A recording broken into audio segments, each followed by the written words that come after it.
High viewers, ఎప్పుడో చేయాల్సిన video కనీసం ఇప్పుడన్నా కనీసం ఒక 1 మినిట్ అని ఇద్దామని చెప్పేసి ఇస్తున్నా. స్మితా సబర్వాల్ ఈమె కేసీఆర్ హయాంలో ఒక రకంగా ఐఏఎస్ ఆఫీసర్ అగ్రతాంబూలం ఉంది. చీఫ్ మినిస్టర్ ఆఫీస్లో ఆల్మోస్ట్ ఈమెకు తెలియకుండా ఏది జరగదు అన్నీ ఈమె. దాన్ని అటువంటి ఈమె ఆ తర్వాత రేవంత్ రెడ్డి గవర్నమెంట్ వచ్చాక గతంలో ఎలాగైతుందో అంత యాక్టివ్గా ఉందా, అంత క్లోజ్గా సీఎం ఆఫీస్ వాళ్ళతో మూవ్ అయిందంటే లేదు. అలా ఎందుకు ఏంటి అంటే మేబీ వీళ్ళ స్పేస్ ఇవ్వలేదో లేదంటే ఆమె తీసుకోలేదో డోంట్ నో.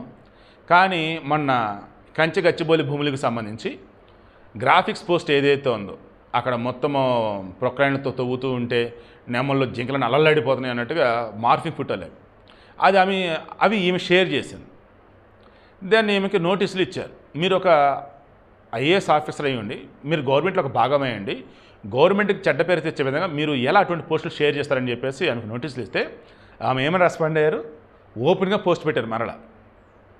ఏమని, ఇలా 2000 మంది దాదాపు షేర్ చేశారు, వాళ్ళందరూ కూడా నోటీసులు ఇస్తారా, వాళ్ళందరూ కూడా చర్యలు తీసుకుంటారా అని.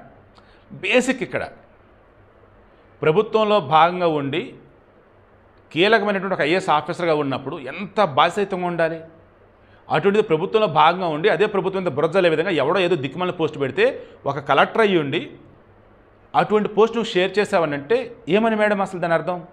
అదేమంటే ఇంకో 2000 మంది చేశారు, వాళ్ళు కూడా శిక్ష పడాలి, లేదంటే వాళ్ళు కూడా నోటీసులు ఇస్తారా లేదా? ఆ 2000 మంది మీరు ఒకటేనా? ఒక జిల్లా కలెక్టరు ఆ జిల్లాలో ఉన్నటువంటి నార్మల్ వాళ్ళతో ఈక్వల్ అన్నట్ట. జిల్లా కలెక్టర్ అంటే జిల్లాకి ప్రథమ పౌరుడు అన్నట్టు, కలెక్టర్ అమ్మాయి కనుక అన్నట్టు పౌరురాలు అన్నట్టు. సో ఢిల్లీ చక్రవర్తి గల్లీలో ఉండే సుబ్బారావు ఇద్దరు ఒకటంటే ఎలాగా? ఎవరిది ఇది వాళ్ళకే కదా. అది ఎందుకు మీరు మిస్ అయ్యారు? ఆయన సరే ఆమె ఇటువంటి చర్యల్లో కేసీఆర్ హయాంలో ఐఏఎస్లు వచ్చేసి కేసీఆర్ పాదాలకు దండాలు పెడుతూ నానా మొక్కులు మొక్కుతూ ఉన్నారు కేసీఆర్ సమయంలో. ఇప్పుడు రేవంత్ రెడ్డి హయాంలో వచ్చేసి ఐఏఎస్లకి ఇవ్వాల్సినటువంటి స్థానం కల్పిస్తూ ఇది చేస్తా పోతా ఉంటే స్మితా సబర్వాల్ లాంటి వాళ్ళు నేను ఐఏఎస్ ఏంటి చెప్పండి చూసుకుందాం అన్న వేళ అంటూ ఉంటే అప్పుడు నాకు అనిపించింది ఒక ఐఏఎస్ ఆఫీసర్ ఉండాల్సినటువంటి పవర్ అండ్ పొగరు రెండు కూడా ఈమె చూపిస్తుంది. ఇలా కనుక నిజంగా ఐపీఎస్ ఆఫీసర్లు కూడా గవర్నమెంట్ ఎవరైనా కానీ ఉన్నా కానీ వాళ్ళ మీద రూల్స్ అంటే రూల్స్ అన్నట్టు కనుక ఉన్నారంటే అద్భుతాలు జరుగుతాయండి. వీడికి మెయిన్ ఇంటెన్షన్ అట్లా చెప్తున్నా. రేవంత్ రెడ్డి అతి మంచితనమా లేదన్నప్పుడు ఐఏఎస్లు ఐపీఎస్ అంటే ఎంత కష్టపడి ఈరోజు ఈ పోస్టింగ్ వచ్చారు, వాళ్ళని మనం ఇబ్బంది పెట్టవద్దు, వాళ్ళ డ్యూటీ వాళ్ళు చేస్తాం, మన డ్యూటీ మనం చేద్దాం, సరే కొంత కమ్యూనికేషన్ గ్యాప్ ఉండేది వదిలేయండి అయ్యా అన్నట్టుగా వెళ్తున్నాడా?